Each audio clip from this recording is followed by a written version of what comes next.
Durgapur city সেন্টারে নতুন করে সিধু কানু ইনডোর স্টেডিয়াম সাজিয়ে তুলল দুর্গাপুর পৌরসভা।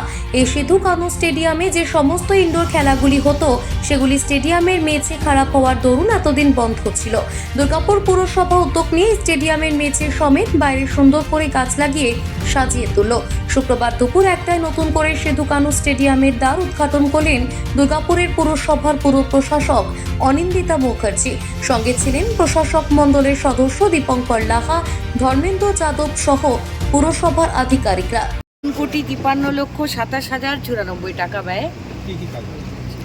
এটাতে আমাদের দেখতেই পাচ্ছেন যেরকম রেনোভেশন, আমাদের ফ্লোরটা যেটা আছে সব থেকে বড় ফ্লোরটা একদম নষ্ট হয়ে গেছিলো দীর্ঘদিন ধরে, প্লেয়ার্সদের অনেক প্রবলেম হচ্ছিল। তো ফ্লোরটাকে নতুন করে বানানোতেই সব থেকে বেশি আমাদের মেহনত দিতে হয়েছে।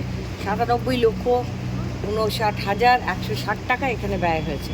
এরপর হচ্ছে গ্রাস কার্পেট, আপনারা দেখবেন যে চারিদিকে আমরা ওই গ্রাসের কার্পেট করেছি, কার্পেট গ্রাস যেগুলো বিছিয়েছি।